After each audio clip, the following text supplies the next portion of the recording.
Katanya MSG itu bisa membuat orang bodoh atau sangat berbahaya bagi kesehatan. Nah, banyak orang yang berpendapat kalau makanan tidak menggunakan vetsin justru tidak nendang.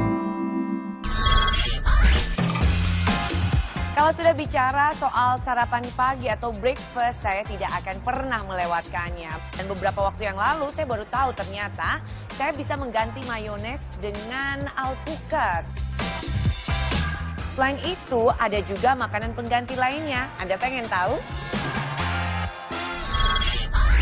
Teman-teman di rumah pasti sudah kenal dong dengan buah yang namanya kurma.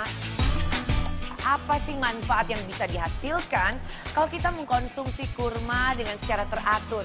Kira-kira apa dampak positif yang bisa kita rasakan bagi tubuh kita? Pengen tahu?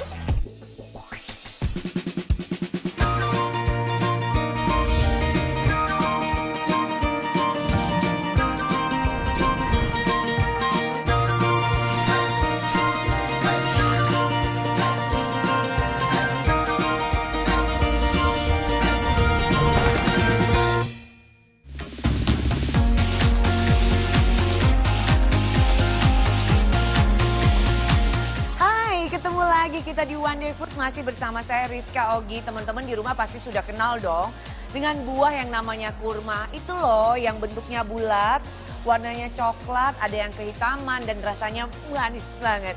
Tapi banyak yang tahu nggak kalau kurma ternyata bisa diolah dengan berbagai macam cara dan menghasilkan banyak sekali makanan yang tentu saja enak banget.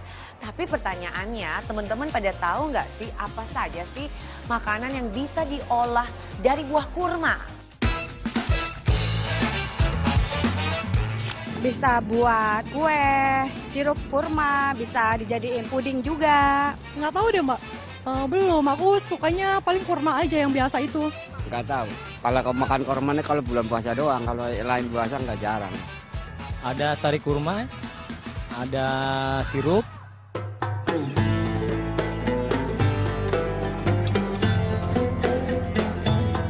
Mungkin bagi sebagian orang ada yang belum tahu kalau ternyata olahan kurma itu ada banyak macamnya. Selain dimakan langsung, kurma bisa juga diolah menjadi kue kering, bisa juga minuman, es krim, pancake, puding, coklat, bahkan ada bebek yang dibumbui dengan kurma loh. Menarik ya? Buat kalian yang tertarik untuk membuat olahan kurma, saya punya cara tersendiri yang simple buat kamu praktikkan di rumah. Jus kurma madu, bahan-bahannya 10 buah kurma, 3 sendok makan madu, 6 sendok makan susu kental manis putih, 650 ml air dingin, dan yang terakhir es batu. Langkah-langkahnya, pertama ambil 10 buah kurma. Kedua, rendam kurma dengan 400 ml air, diamkan semalaman di dalam kulkas. Yang ketiga, tuang kurma dan air rendaman ke dalam blender. Masukkan madu, susu, 250 ml air, blender sampai lembut. Nah, gimana? Mudah kan cara membuatnya? Sekarang pertanyaannya sederhana saja. Apa sih manfaat yang bisa dihasilkan kalau kita mengkonsumsi kurma dengan secara teratur? Kira-kira apa dampak positif yang bisa kita rasakan bagi tubuh kita? Pengen tahu? Ini dia. Ternyata manfaat kurma itu banyak banget loh teman-teman. Yang pertama, mengkonsumsi kurma terbukti bisa mengurangi kadar lemak darah dan stres di dalam tubuh. Kurma juga bisa membersihkan sistem pencernaan manusia, mengatasi flu, membuat tubuh hangat saat hujan. Dan yang belum banyak orang tahu nih, ada anjuran bagi para ibu hamil untuk mengkonsumsi 7 buah kurma dalam sehari selama 2 bulan sebelum persalinan. Katanya sih, bisa buat proses persalinan jadi lebih nyaman dan lancar. Bener nggak ya? Coba kita tanya ahli. Yuk.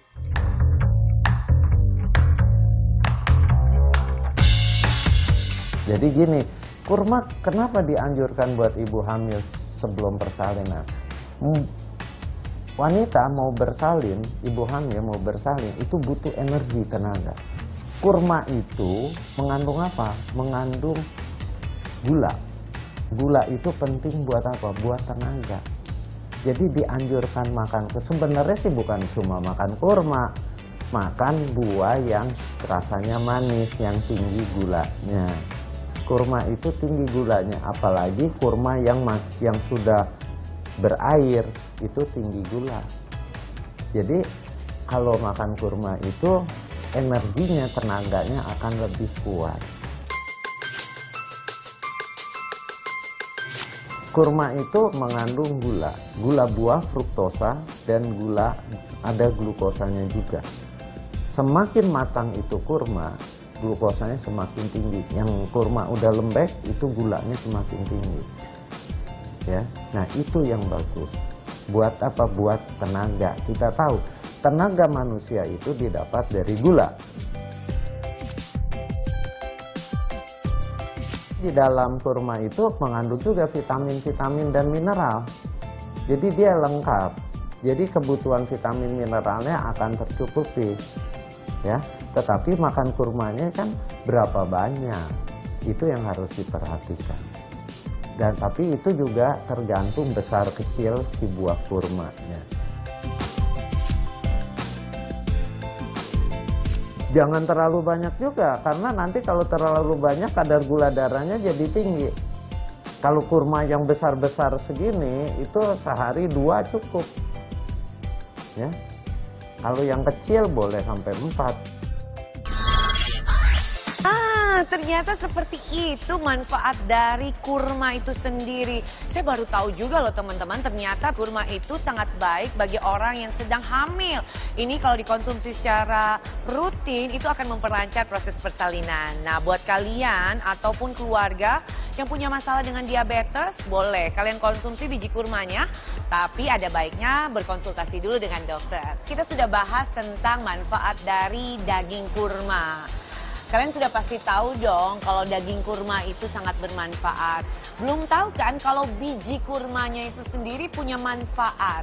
Biasanya kalian kalau makan kurma tuh dagingnya aja atau sama bijinya juga yang kalian simpan. Nah, mulai sekarang biasain deh. Setelah makan daging kurmanya, bijinya tuh disimpan karena bisa dimanfaatkan. Apa manfaatnya? Ini dia. Manfaat biji kurma. Biji kurma bisa kita manfaatkan setelah kita haluskan terlebih dahulu. Biji kurma juga dapat melembutkan daging yang sedang kamu masak dengan mencampurkannya bersama dengan bumbu masakan. Buat kalian yang khawatir rasa masakannya akan berubah, tenang aja. Dengan mencampurkan biji kurma, cita rasa makanan yang dibuat nggak akan berubah.